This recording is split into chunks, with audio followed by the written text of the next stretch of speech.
yours. Awesome. Well, it's always a pleasure to be here. I am a friend of the center, a longtime friend of the center.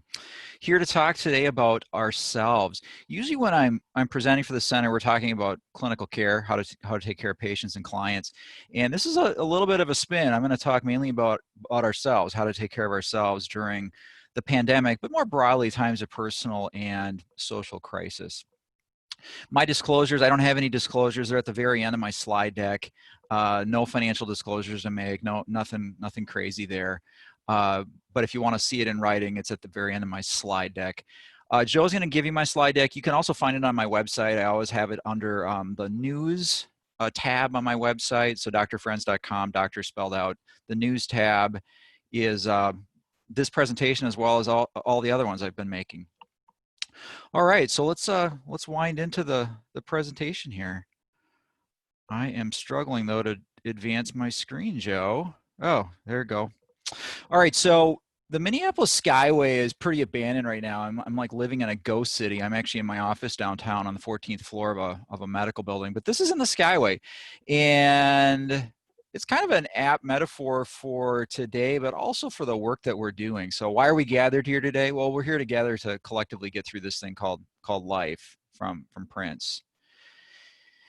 This was something you used to hear. I don't know who's been traveling by airplane lately. I certainly haven't been on one for a long time, but this is a standard safety announcement. This is from Delta's safety announcement.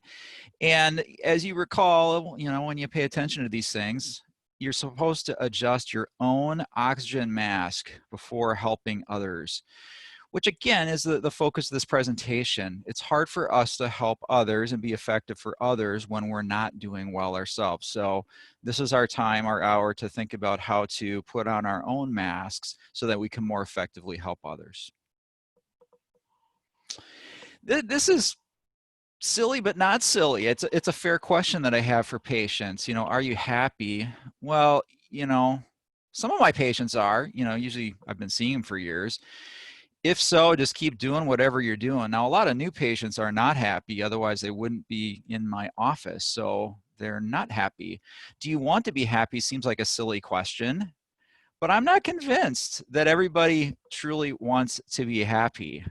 They're miserable, but they haven't really declared that they want to be happy. So I guess if you're not happy and you don't want to be happy, just keep doing whatever you're doing. But there is a subset clearly of people who are unhappy and they want to be happy and they have to change something. And sometimes we as clinicians have to change things in our personal life. This is a book that is pretty much the Bible, I think, on the happiness research. So Daniel Gilbert is a psychologist at Harvard University. He's dedicated probably his entire career to studying happiness. Do not quickly order this on Amazon before listening to the rest of what I have to say. This book will not tell you how to be happy. What Gilbert does is he systematically rounds up all the literature on happiness and demolishes our usual beliefs about happiness.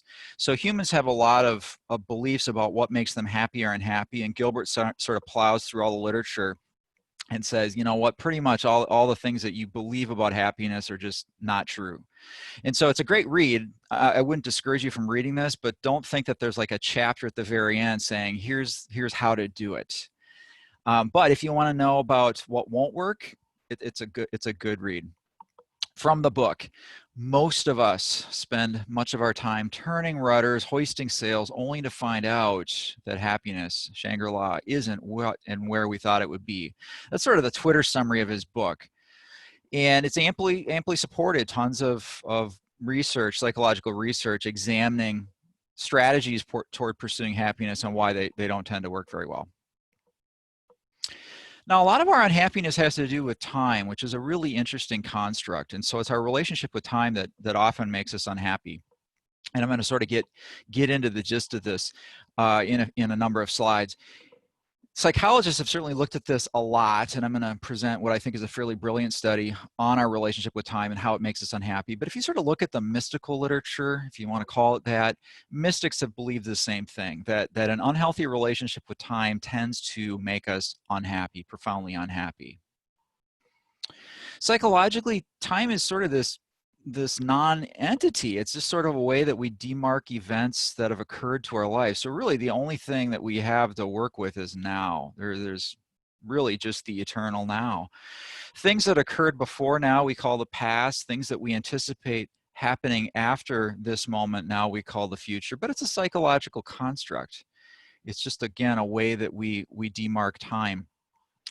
More importantly, it's a way that we demarcate time in our head. I mean, there were real events that happened in my life prior to now, and there's presumably going to be some real events that happen this afternoon after now. But the mind has an interesting way of going into the past and future. And in fact, a lot of the things that we visit in the past and future weren't even real events. And that's really where a lot of our unhappiness comes from. Eckhart Tolle, super good read, Power of Now. Was a life-changing read for me. First appeared in 1997. It was sort of a sleeper bestseller by an obscure publisher in Canada. Speaking of Canada, sleeper bestseller. He was probably one of the first ones, and I hesitate to use this word without defining it. He was probably one of the first mindfulness books out there, big mindfulness books out there. And he points out this: nothing ever happened in the past. It happened now. And then it becomes the past. Nothing will ever happen in the future. It will happen in the now when we reach it. And so again, it's a psychological construct. It's something that our mind has made up. But really the only moment that we have to work with is right now. Jan Chosen Bayes, pediatrician. When we aren't present, it makes us feel vaguely and persistently dissatisfied, unhappy. This sense of dissatisfaction, the gap between us and everything and everyone else, is the essential problem of human life. And so the dissatisfaction, she argues, and I think there's ample support for this scientifically as well as experientially, not being present now creates a lot of unhappiness or dissatisfaction. And so therefore, remaining present in the now is a strategy, very viable strategy for improving our happiness. So I've read a lot of studies. I'm 50, and I teach evidence-based medicine at the University of Minnesota. I've easily seen thousands of studies in my life, possibly tens of thousands of studies in my life. This is in my top 5 for sure. It's possibly the #1 study in terms of how brilliantly it was designed, how well it was executed, and more importantly, how practical the implications of the study were. And the thing that's crazy about it, it's one printed page in Science, the major journal. So one page in Science, a single page, kind of an earth-shattering result. So Daniel Killingsworth was the author. He was the primary author, primary investigator, and his partner was his thesis advisor, Daniel Gilbert. So this was a Harvard-based study for Killingsworth's PhD. And the question they had was, I wonder what happens in people's everyday lives. This has been historically a hard thing to study, but Killingsworth has a tech background. He had a tech background before he produced his PhD, and he said, well, you know what? And this was kind of early in the smartphone era. Everybody's carrying around these smartphones. This allows us to ping people in real time and figure out what they're doing and how they're feeling. And so it was a real-time, real-world experience sampling study. Prior to smartphones, this was really hard to do. You would put people in laboratories. It was a very artificial environment. It didn't resemble real life in any way, shape, or form. So this was a really novel sort of way of doing it. They enrolled a bunch of people, 2,000 people. And the people were randomly pinged during waking hours via iPhone, and they were supposed to answer a survey on their iPhone as quickly as they could. Now, if they were in a dangerous situation like driving a car or cutting down a tree with a chainsaw or something like that, they were supposed to defer answering the survey. But they were really supposed to do it in real time so that the researchers could figure a few things out. One of the high-level questions is, how are you feeling right now? This was a scaled item: 0, awful; 100, ecstatic. So that was sort of the boundary, and it was a slider. You could slide the slider on the screen to pick the number that you wanted. What are you doing right now? And there was 22 activity options. And then finally, are you thinking about something other than what you are currently doing? AKA, is your mind wandering? So are you dialed into whatever is going on right now in the now, or is your mind somewhere else? Is it wandering? Past, present, future? Are you thinking of bad stuff, good stuff, etc.? So here's what they found. They had like 250,000 data points. It was a monster study. They found that about half the time, people's minds were wandering. So when they pinged people in real time and people answered the survey on their smartphone, about half the time people said, yeah, my mind is wandering. And it occurred in almost every activity to a great degree. So at least a third of the time, regardless of activities, people's minds were wandering except one activity. So that I guess makes sense, probably appropriate. But every other activity, at least a third of the time, people's minds were wandering. So a lot of mind wandering, and the activity didn't matter. This is their results. So on the x-axis, this is how happy people were. So 0 is over here, not happy. 100 would be over here. So that's the happiness scale on x. And then there was an activity component. We'll just start there. So the top half, top 2/3 is activities. The size of the bubble refers to how much time people spend doing those activities. So sex, pretty small, you know, not much time is spent doing that. The only thing that people do less is pray, worship, or meditate, which kills me. I'm going to get to that in a subsequent slide. But people, you know, are very, very happy when they're having sex, you know, 90 out of 100 in terms of having sex. Now you have to ask yourself, who the heck would answer the survey while they're having sex? But that's a different methodological problem. On the lower end, people spend a lot of time working. So it's the biggest bubble. Biggest activity bubble is working, but happiness is below average. The orange line on the screen is average happiness, 65 out of 100. So we spend a ton of our lives working, but it's typically not happy time. And none of these are, you know, off the chart. You know, people like exercising, I guess. I wouldn't be one of those people, but people like exercising. But this is sort of the spread. Now, the other thing they looked at was whether or not minds were wandering. And as I mentioned, half the time, people's minds were wandering. So here's the half of the time when minds were wandering. Here's the other half when people were present now. And you can sort of see that people's happiness is maximized when their mind is not wandering. So when their mind is not wandering, you have above average happiness. And it's like above average almost in terms of every activity except a few. So being present right now, highest happiness. Now, when your mind is wandering, it's really a crapshoot. It's a total gamble. And so, you know, sometimes it's okay. You know, your mind might be wandering and it'd be pleasant mind wandering, but it never exceeds being present now. And then this is where the gamble comes in. Neutral mind wandering is below average happiness. And then a lot of time it's unpleasant mind wandering, like profoundly unpleasant mind wandering. So that was a super huge finding, activity as well as what people's minds are doing. All right, high level conclusions from this study. People's minds wandered frequently, and it was regardless of what they were doing. So the activity was almost irrelevant. You could be doing virtually anything, and your mind may be wandering half the time.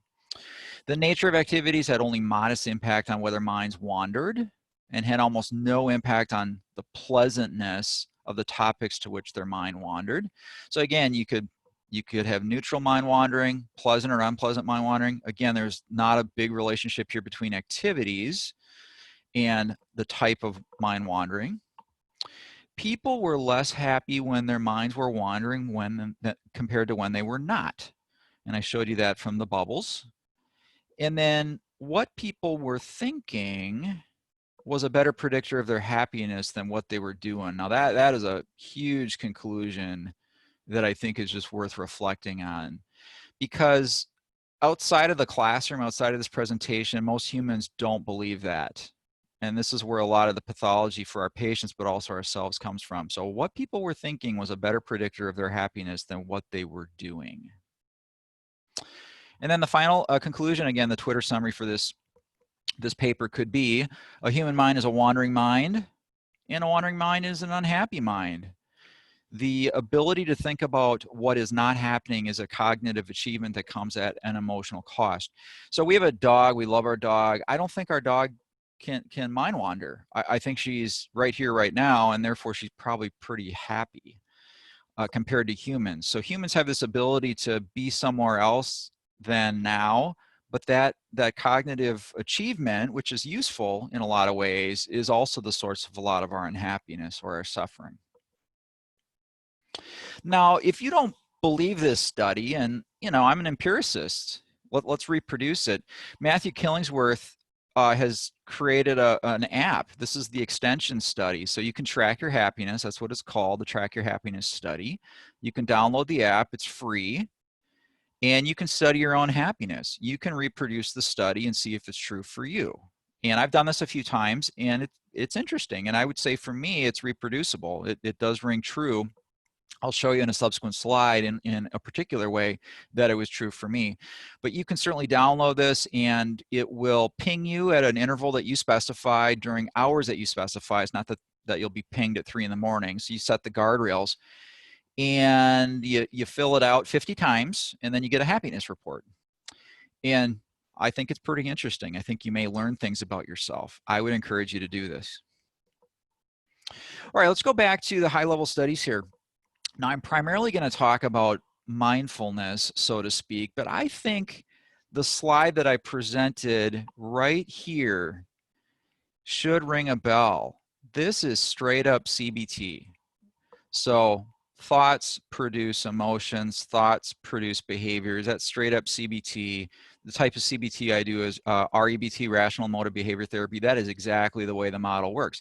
And so I think this study, even though kind of the high level interpretation by a lot of people is a mindfulness sort of spin on the study, I think on the flip side, there's ample evidence from this study that CBT is true, that your thoughts produce emotions, and it really doesn't matter what you're doing at the time.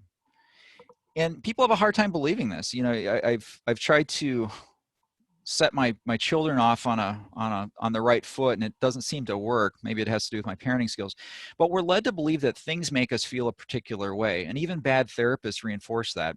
When that happened, how did it make you feel? Is often said, as if you have no agency. Really, what's going on is when that happened, how did you make yourself feel? That's sort of the CBT spin on it, and that's what's going on here. Your thoughts produce emotions and or behaviors. So, you know, running with the CBT thing here, you know, Maurice Nicoll was a psychiatrist in the mid 1900s. I mean, amazing guy. He's kind of obscure, but amazing. I just can't get enough of his stuff. But he points this out, which I think we all know to be true. He said, well, you'll agree with me that sometimes a person who is in a good external situation in life, they have enough money, their surroundings are pleasant, they don't have any serious troubles, they're unhappy and miserable. And on the other hand, a person with very different and even adverse circumstances is often quite the reverse. So again, he's getting at this deal that our circumstances don't necessarily create our happiness. Events don't necessarily create our happiness. It's going to be our thinking about events. So he had this to say, you know, one's life consists not only of events, the external stuff of our life, but states. States are inner and events are outer. And there's not a great correlation often between those things. So he was on this already in the mid-1940s, you know, before CBT became a thing. So Aaron Beck and Albert Ellis started to do their work kind of in the 50s and 60s. So Nicoll was already on this. So one's inner state may correspond to an external event. It may, or it may have no relationship to it at all. And again, if you fast forward to the Killingsworth-Gilbert study, they demonstrated that was true experientially. It was not what people were doing that led to happiness or unhappiness. It was what they were thinking. And then, you know, can you say for certain that when the outer event occurs, your inner state corresponds to it? Because people have this belief, when the pandemic's over, I'll be happier. When this, that, or the other thing happens in my life, I'll be happier. And he's saying, well, can you say for certain that that's the truth? And because the reality is events only loosely correspond to states, they may not correspond at all if you look at the Killingsworth-Gilbert study. Now, we have known this for years. You know, what people are thinking is a better predictor of their happiness than what they were doing. I mean, this is from Killingsworth and Gilbert, but we have known this for years, like millennia. So this comes from the Stoic philosophers. Epictetus was the foundation, honestly, for Albert Ellis's work with rational emotive behavior therapy. It isn't things that disturb people, but the judgments that they form about them. So it's not the pandemic pandemic per se that disturbs us. It's our judgments, it's our ideas about the pandemic. Downtown Minneapolis used to have 200,000 people working in it pre-pandemic. I mean, it's kind of ghostly, and things are boarded up, buildings are boarded up, and restaurants have failed, stuff like that. Those things aren't disturbing in themselves. It's the judgments that people form about those things that disturb people. Shakespeare said something similar: nothing's good or bad, thinking makes it so. So again, it's not the event, it's not the thing, it's how we think about it. John Milton from Paradise Lost: the mind is its own place, and in itself can make a heaven of hell and a hell of heaven, which is again what Nickel was saying. It's like you can be in good circumstances, relatively free of adversity, but be unhappy, and then quite the opposite. And then finally, another Stoic philosopher, Marcus Aurelius, one of the emperors, Roman emperors, from his meditations: it is possible to form no opinion on this matter and not be troubled in your mind. Things themselves are not of such a nature that they can create judgments within us. So again, it's not the event, the thing, the external circumstance, it's our thinking about the thing. And so, although the Killingsworth Gilbert study gets a lot of attention for mindfulness, and I'm going to proceed with that definitely, I think it gives a lot of weight to what we know about CBT, believe about CBT. It is not the activity that we're engaged in that creates happiness or unhappiness. It's what's going on in our head. It's the mind wandering and our thoughts about these things. All right, so that's sort of the CBT findings of this study. So that's the CBT bubbles. Thinking leads to unhappiness. Let's talk about mind not wandering. And so when you think about our understanding of human happiness, or the so-called waves of psychotherapy, the first wave was sort of Freud and Jung, the so-called first wave, which was drive theory. CBT, cognitive strategies, was sort of the second wave. So Aaron Beck, Albert Ellis, CBT. The so-called third wave would be like mindfulness-based strategies, acceptance-based strategies, and I think that's what this study also alludes to. And so mind not wandering seems to produce above average happiness. So what can we do with that as humans? Well, first, I think we have to define mindfulness. I'm always super reluctant to use the word because I think it's a slippery word. It's like anxiety. I just won't accept that word from patients because I just don't know what it means. When people say they're anxious, does that mean that they have a lot of worry? When they say they're anxious, does that mean they have autonomic arousal leading to symptoms like palpitation, sweating, tremor, things like that? I don't know what anxiety means. I have to make people define it. So mindfulness, I'm going to define in a series of slides here. So what is mindfulness? John Kabat-Zinn, fairly famous for developing mindfulness-based stress reduction, which has since been adapted in a number of different directions, including mindfulness-based relapse prevention. So how does he describe mindfulness? It's awareness. It's a great word, by the way. So it's awareness cultivated by paying attention in a sustained and particular way on purpose in the present moment and non-judgmentally. So you are aware of what is going on right now, and you're doing so non-judgmentally. So I'm aware that there's a laptop in front of me, and I'm not forming any judgments about it. I'm just making that observation. And so that is one description of mindfulness. Jan Chosen Bays, who we used previously on a slide. So mindfulness consists of dropping thoughts. You withdraw energy from thinking and redirecting it to awareness. So again, I'm not evaluating the laptop sitting in front of me. I'm just aware of the laptop sitting in front of me. I'm not describing it. It's not good. It's not bad. It's not old. It's not slow. It's not fast. I'm just aware. And so it's a shift from thinking, evaluating, to bare awareness. That's the essence of mindfulness.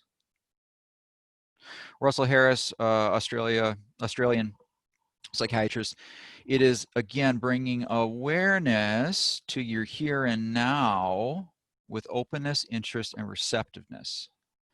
So again, you're not evaluating. So your mind is no longer wandering. You're not teleporting yourself into the future or the past. You're present mentally here right now. You're sort of aware of what's going on right here, right now. You're doing it really without evaluating it. You're open, you're interested, you're receptive to what's going on right now.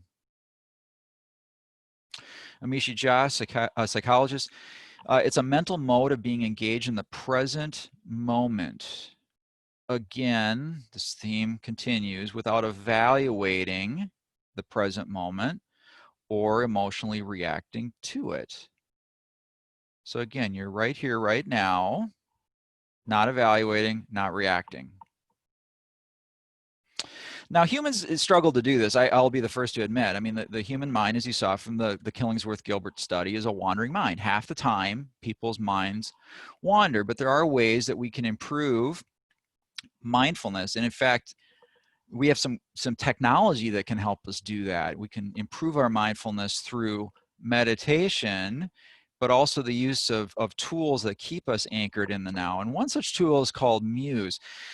Now, this is not actually how you use it. It's an interesting photograph, but it's not actually how you use it. It's a meditation device, so she should probably be sitting somewhere with her eyes closed, but that's a far less interesting, it's a far less interesting photo. She looks like she's, you know, putting this on and getting ready for a run. That's not how you would use this. But what this is, it is a electroencephalogram. It's a surface electroencephalogram. And there are 3 sensors here on the forehead, and then there's a sensor by each ear, so 5 inputs. And what it does, just like a clinical EEG that you use to assess people for seizure disorder, it monitors what's going on inside your head. And it gives you a sense for whether or not your mind is wandering. And there's feedback. It's a biofeedback device. This is a form of biofeedback called neurofeedback, but there's an app on your phone, of course.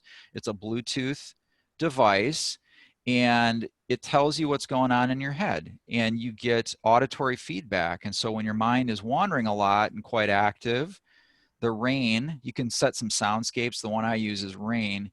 So in my soundscape, when my mind is wandering, the rain is hard. And when my mind is fairly neutral, the rain is softer. And then when my mind is calm, the rain is very soft or absent, and you hear birds chirping.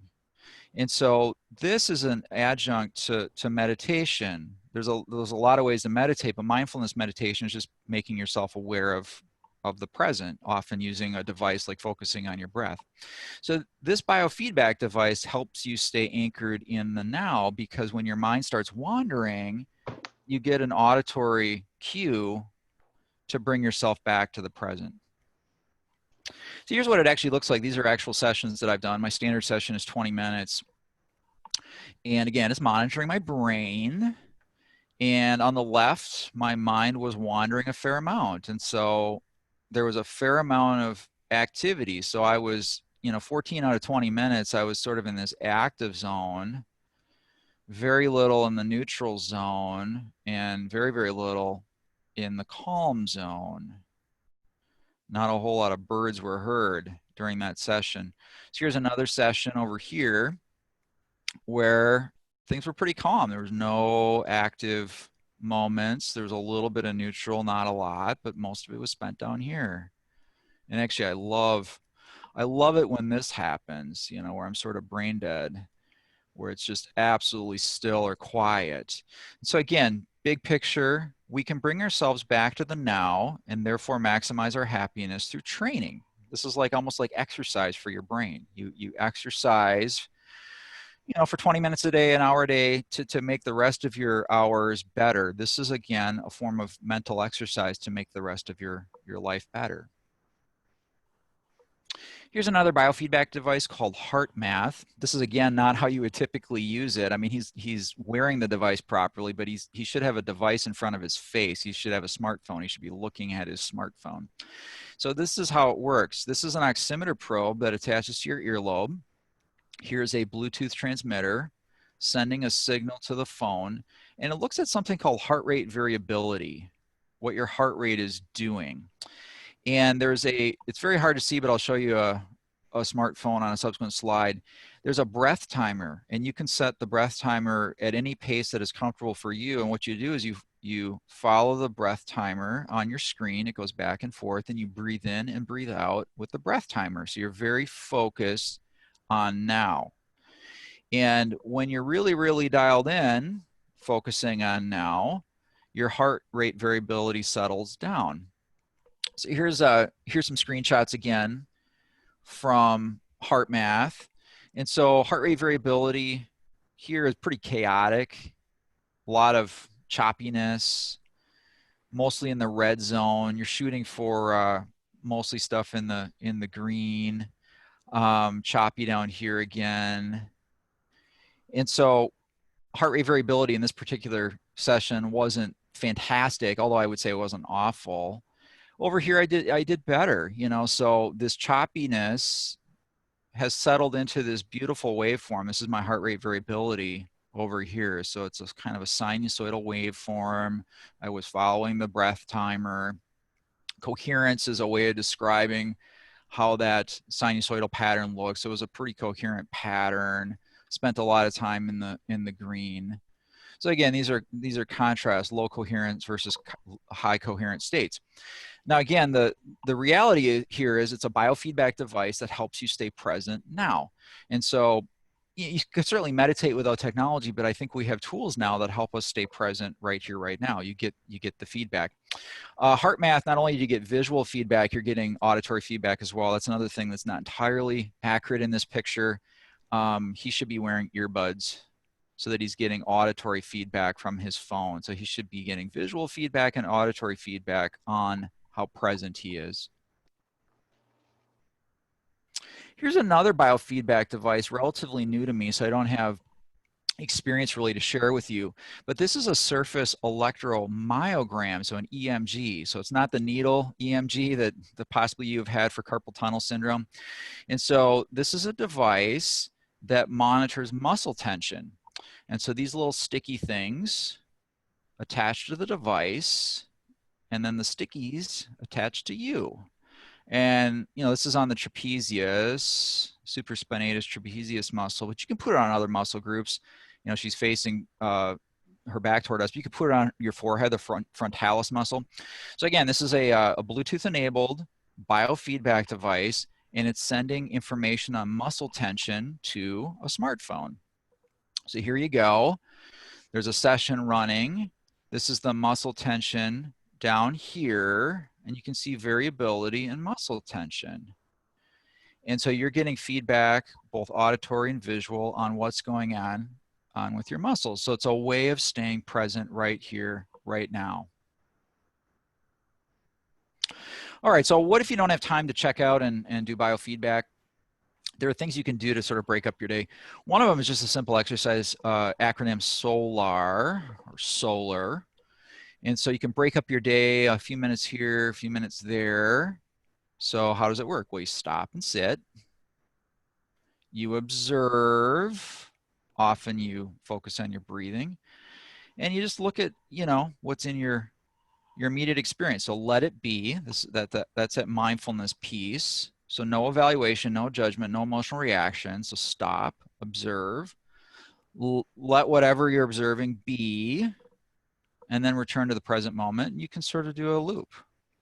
And so you can do some simple mindfulness meditation throughout your day. It doesn't take more than a few minutes, but just break up the constant flow of thought, which, as I pointed out, 50% of the time is wandering thought, and the wandering thought tends to create unhappiness. So this is a strategy that you can use to rein yourself in, bring yourself back to the present. Now, for a lot of us, as you saw, we spent a ton of our time working, that big bubble from one of my early slides. So a lot of our life is spent working. So what are ways that you can make work more pleasant or enjoyable for yourselves? Well, one way is to get yourself sort of into a flow state. And so the person who's studied this the most, who's famous for it, is Mihai Csikszentmihalyi. And he sort of describes flow in the following way. So when you are completely focused, that creates one of the conditions for flow. There's no space for distracting thoughts. So again, we're not wandering, irrelevant feelings, judgments. Self-consciousness disappears, but you feel stronger than usual. Sense of time is distorted. Hours pass by in minutes. But you can sort of see the threads of mindfulness in here. You have no room for distraction or wandering. You're not judging things. You're just totally dialed in. What are the conditions again to create flow? Well, clear goals that require appropriate responses, immediate feedback. So a goal that you have to do something, you get immediate feedback on how you're doing. It should be challenging. Skills are fully involved in a considerable but not overwhelming challenge. It should be a stretch, but not unmanageable or overwhelming. And then there should be really no other goal than the activity itself. A lot of our activities are contingent upon the outcome. Like, I'm doing this so that this happens, and then I'll be happy. That's not the way that flow necessarily works. You have a challenge, you get feedback, it requires that you got to be fully dialed in, and the point is the activity, not the outcome of the activity. I'll tell you that the times that I've been in flow states most clearly have been in the operating room. So early in my career, I assisted a neurosurgeon with challenging spine cases, and you had to be dialed in. And so it was there was clear goals. We got immediate feedback on how we were doing. It required a lot of skill, but it was not unmanageable. And we were focused on what we were immediately doing, not the outcome for the patient a day from now, a week from now, a year from now. So here's a cartoon form of flow. So again, the challenge on Y, skill on X. And so you get all sorts of situations here. Here's the apathy and boredom options. So it's a low skill, low challenge situation. That's when we feel apathetic and bored. There's other options here, as you can see. A high challenge, low skill situation. So you're being confronted with a challenge that you do not have the skills to necessarily master. So that is going to produce anxiety and worry. This is the zone you want to be in. You want to be in a situation where there is a high challenge and high skill situation. And that is where you're most likely to find flow. You're most likely to be mindful and therefore most likely to be happy. Reeling back to the Track Your Happiness study, this is from one of the iterations that I personally did, and you get all sorts of interesting information on yourself. And one of the outputs was there was questions about focus that I was prompted to answer, like how focused are you right now, like how much are you focusing on the present moment. So I had to answer a bunch of questions about that. And then there was obviously a happiness question to the study, and you can sort of see that I was happier when I was more focused. I was less likely to be happy when I was defocused. So when my mind was wandering. And so for me, at least, it was fairly true. And I guess I challenge you to do the same. Study your own happiness and see if this is in fact true of you. All right, but we're in the middle of a pandemic, and I'm in downtown Minneapolis, which has had a fair amount of rioting and property destruction, $2 billion of property destruction in Minneapolis more broadly. What are you supposed to do with all these problems? I mean, aren't there real problems in life? And I'm a realist, life has its vicissitudes. So here's from Tolle again. Your life situation may be full of problems. Most life situations are. But find out if you have a problem at this moment, now. Not tomorrow, not in 10 minutes. Do you have a problem now? And I've used this therapeutically for at least 10 years with patients. So they'll be in my office, and they'll tell me about their problems, and I'll say, well, but is that happening right now? And I'll sort of get a puzzled look, and I'm like, I know you said your girlfriend's cheating on you, but is she cheating on you right now in my office? And the answer is no, that's never actually happened. So why are we contaminating the present with that problem? And so I'm not a denialist. I mean, that might be an issue that we have to deal with, but you're basically contaminating now with something that happened previously or may happen in the future. You're contaminating the present with that. So why do that? So I'm quick to separate out life problems, life situations from actual problems in the now, which are decidedly uncommon. If you sort of examine your own life, and that's my challenge to you, when you examine your own life, how many problems are happening right now? Now, sometimes there are problems that are happening right now, and again, I've been using this therapeutically for a long time. So if you find your here and now intolerable, there is a real problem right now, and it makes you unhappy. So I'm going to pause. So people will say, well, I have terrible back pain, and it's happening right now. So they're in my office, they're unhappy, and the cause of their unhappiness is their pain in their back, and it is happening right now. So I think you have to confront that possibility. So when that is the case, you only have three realistic options: remove yourself from the situation, change it, or accept it totally. Now, so I run through this. I mean, it's my three options tool, and I'll say, well, can we remove the back pain? No, that's been tried. Everything's been tried. Can you can you remove yourself from your back pain? No, everywhere I go, the back pain follows. Can we change your back pain? No, everything's been tried. You really only have one sane option left, which is to accept it totally. So again, I would challenge you, when you do have a problem right here, right now, it's happening at this moment, and it is causing disturbed emotions, run through that list. Okay, can I remove myself from the situation, like physically walk away? Nope. Can I change it in any material way? Nope. Really, your only sane option left is to accept it totally, which again is a mindfulness-based approach to dealing with it. The big book of Alcoholics Anonymous has a ton of wisdom in it, and this was written by a physician in recovery. I've always loved it. It was titled in the 3rd edition, Dr. Alcoholic Addict. That was the title of the chapter. In the 4th edition of the big book, it is Acceptance Was the Answer. And so the writer observed that when they were disturbed, there was some element of non-acceptance driving it. They found some person, place, thing, or situation, some fact in my life unacceptable to me, and there was no serenity to be found until they accepted the person, place, thing, or situation as being exactly the way it was supposed to be at that moment. So he famously said acceptance was the answer later in the chapter. So there was an element of non-acceptance dealing with some feature of his life. Now this talk about self-acceptance really kind of wigs people out, because again, we're facing some challenges, and we have a big pandemic going on. We have a day of reckoning as a nation in terms of racial equality. People get really nervous. Like you're basically saying that that's okay, and I shouldn't care about those things, and I shouldn't work on solutions. That's actually not what I'm saying, because acceptance requires a definition.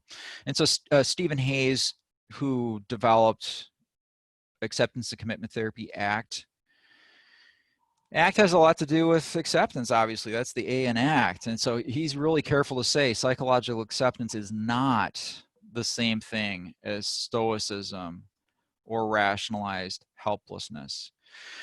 The observation here is that acceptance occurs on a continuum, and it's a pretty broad continuum, and we can sort of start at the bottom. So probably the least adaptive form of acceptance is giving up, resignation, and toleration.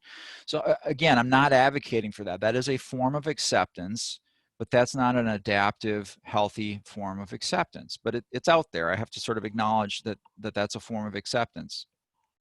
Sort of a notch up from that, a more adaptive form of acceptance is you abandon a change agenda in situations where the agenda does not work. So it's sort of that old joke about insanity. The definition of insanity is doing the same thing and hoping for a different result. So he's basically saying, you know, acceptance is recognizing that attempts to change have to be suspended in this particular circumstance because they're not going to work. So that is a more adaptive form of acceptance. A yet more adaptive form of acceptance is emotional or social willingness. That is openness to one's emotions or experiences. So again, not evaluating, not judging, not reacting, a general openness to what is. Now, the what is could be something worth changing. I'm not denying that. but it's an inherent openness to what is. You're kind of not resisting what is. Resistance is sort of the opposite of what's going on. Resistance doesn't tend to be super productive. And then sort of the most adaptive form of acceptance involves some kind of made up words. He calls them deliteralization or diffusion. And basically the essence of that is seeing thoughts for what they are, not as what they say they are. So our thoughts tell us all sorts of things, but they're just thoughts. They're just ephemeral things that cross the plane of consciousness, the screen of consciousness. And so it's sort of being the observer of these things, the thinker behind the thoughts, the observer observing things. So seeing thoughts for what they are, not as what they claim to be. Here's some books I found helpful over the years. You know, I would say this is my one, you know, in terms of books. It's in my top 5, maybe it may be my number 1. Anthony DeMello, who is a psychotherapist and spiritual director, that's also an excellent read. It's actually a book he never wrote. It was a conference he gave, it was a retreat he gave, and it was recorded and transcribed. And with that, I will, Joe, entertain questions if there are any. Great, thank you, David. We do have a few questions here. Lily says, I believe the study, and this was right at the beginning, I believe the study, but I don't know why. What people were thinking was a better predictor of their happiness than what they were doing. And then Lily responded, got it. Would you mind touching upon that? Right. I mean, because it kind of goes back to sort of the cognitive behavioral model for how emotions are driven. So everybody believes that things make us feel a particular way. I mean, kids grow up believing that, adults continue to believe that. It's just not true. And so I'm not very far from US Bank Stadium where the Vikings play. So I'll give you an example of something I actually use in session. Let's imagine a Packers-Vikings game. They're arch enemies, arch rivals. Let's imagine that Aaron Rodgers throws a touchdown pass to Devontae Adams or whoever his receiver is. Clear touchdown. Why is half the stadium upset, half the stadium elated? It's the same event. So it's a clear demonstration that it's not the event itself that makes people feel or act a particular way. It's their thoughts about the event that make them feel a particular way or behave a particular way. And so I think the Killingsworth-Gilbert study demonstrated that it's not what you were doing, it's where your mind was that drove the emotion or behavior.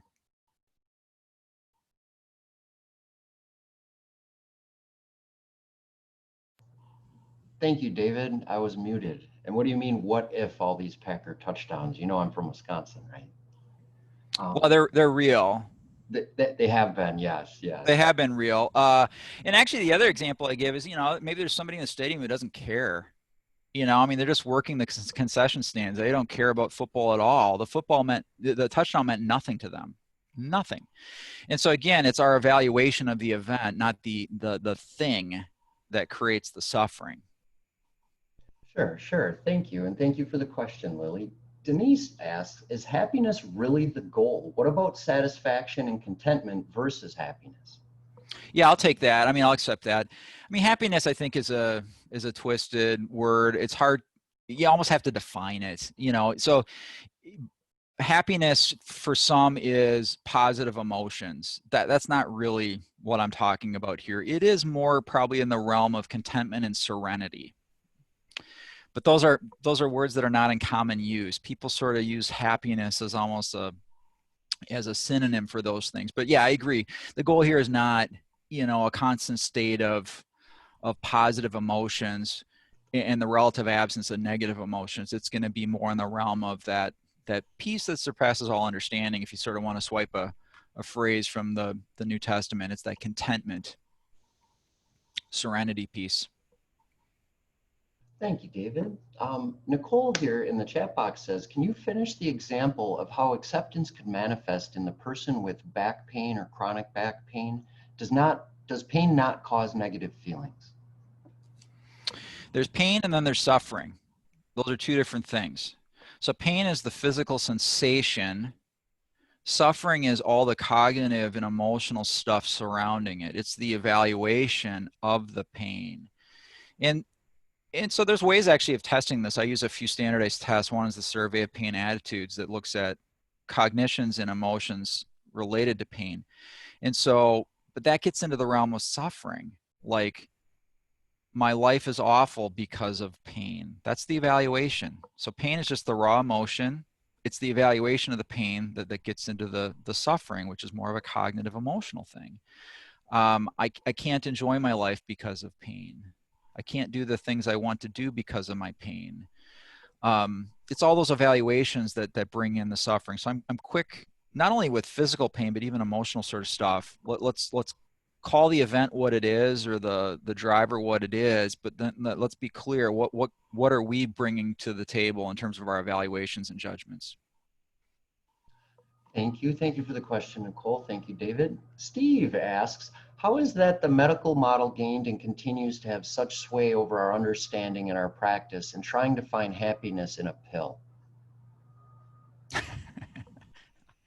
I don't have a great answer for that. Part of it's transactional. You know, if you take an antibiotic for a sore throat, if you take a proton pump inhibitor for acid reflux, I mean, the medical model is trying to emulate that. It's probably not the right model. I meet every Friday actually with somebody I work with at Alina. We're partners in crime, so to speak. We were having a discussion about this, and clearly some people need medications, but my goal with medications is kind of modest. If people are really dysregulated, they're distressed or impaired, that's kind of the lens that DSM-5 uses. Medications have a role in improving function and reducing distress so they can engage in the work that all of us have to do. So I don't know why. I don't have a clean answer for why we think that happiness is in a pill. I think they have a role, but I'm clear to define what it is. Sure. Thank you, David. Thank you, Dr. Sauce. I think that was Steve throwing you a curveball here. Kirsten asks, wasn't the 1980s promoting better living through chemistry? Right. Yeah, and I mean, I don't watch a whole lot of TV, but if you watch any TV, that's still happening.